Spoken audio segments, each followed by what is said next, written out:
Bertie the bus was giving some visitors a tour of the island of Sodor.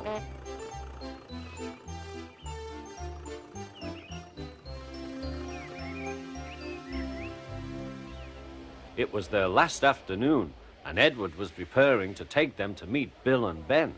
He found it hard to start the heavy train. "Did you see him straining?" asked Henry.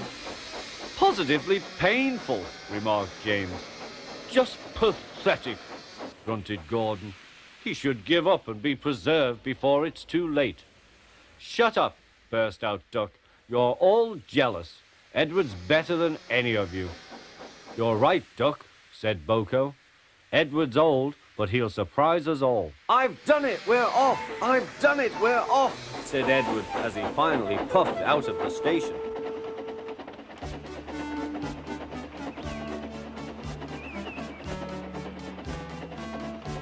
Bill and Ben were delighted to see the visitors. They loved being photographed. Later, they took the party to the China Clay Works in a brake van special.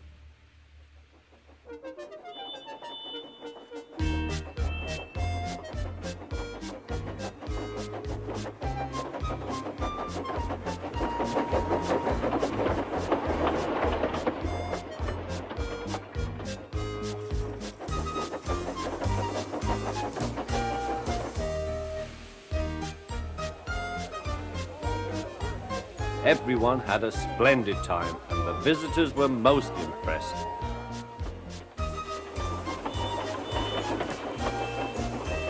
Then Edward took the visitors home.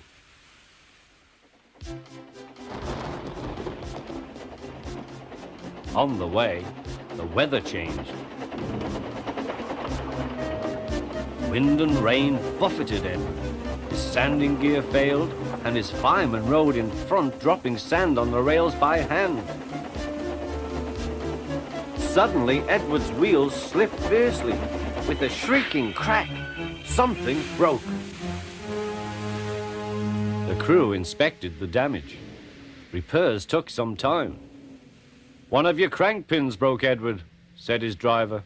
"We've taken your side rods off. Now you're like an old-fashioned engine. Can you get these people home? They must start back tonight."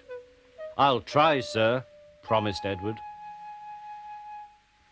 Edward puffed and pulled his hardest, but his wheels kept slipping and he could not start the heavy train. The passengers were anxious. Driver, fireman, and guard went along the train, making adjustments between the coaches. "We've loosened the couplings, Edward.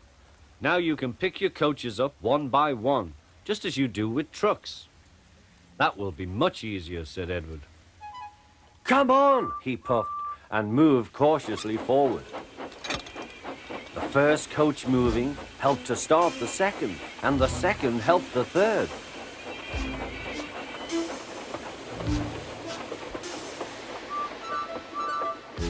"I've done it! I've done it!" puffed Edward.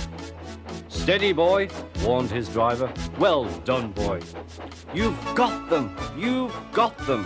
And he listened happily to Edward's steady beat as he forged slowly but surely ahead. At last, battered, weary, but unbeaten, Edward steamed in. Henry was waiting for the visitors with the special train. "Peep, peep!" The fat controller angrily pointed to the clock, but excited passengers cheered and thanked Edward, his driver and fireman. Duck and Boko saw to it that Edward was left in peace. Gordon and James remained respectfully silent.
And every year on the date of the accident, it runs again as a warning to others, plunging into the gap, shrieking like a lost soul.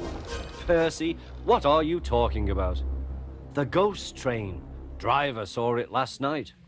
Where? Asked Thomas and Toby. He didn't say. Oh, it makes my wheels wobble to think of it.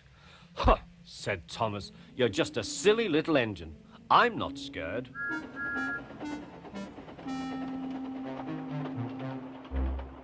Thomas didn't believe in your ghost, said Percy next morning. His driver laughed. Neither do I. It was a pretend ghost on television. Percy was disappointed. That evening, he came back from the harbour.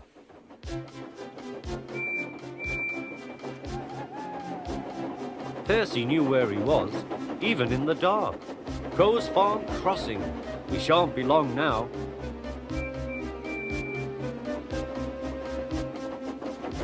He liked running at night. The rails hummed and the signal lights shone green. But a broken cartload of lime lay ahead. Sam the farmer had just gone for help.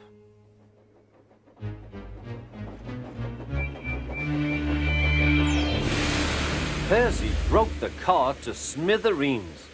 Lime flew everywhere. He puffed quickly to the nearest signal box. Percy's driver explained what had happened. I'll see to it, said the signalman, but you'd better clean Percy or people will think he's a ghost. Percy chuckled. Do let's pretend I'm a ghost and scare Thomas. That'll teach him to say I'm a silly little engine. Toby promised to help.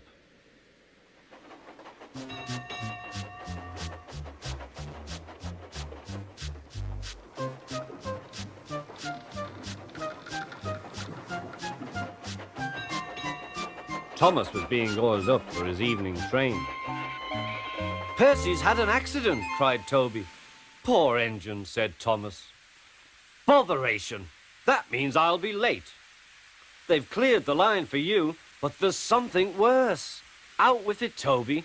I can't wait all evening. I've just seen something, said Toby. It looked like Percy's ghost. It said it was coming here to warn us. Huh! Who cares? Don't be frightened, Toby. I'll take care of you.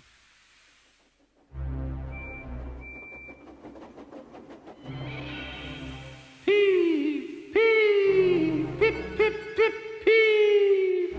Let me in! Let me in! Wailed Percy. No, no, not by the smoke of my chimney, chim. I'll chuff and I'll puff and I'll break your door in. Oh dear, exclaimed Thomas. It's getting late. Oh, I'd no idea. Oh, I must find Annie and Clarabel. It was morning when Thomas returned. Where have you been? Asked Toby. Ah, well, said Thomas. I knew you'd be sad about Percy, and I didn't like to intrude. I slept in the goods shed, and... Oh, sorry, can't stop. Got to see a coach about to train.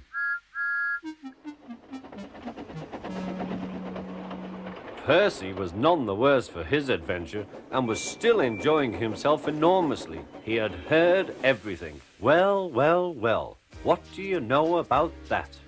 Anyone would think, chuckled Toby, that our Thomas had just seen a ghost.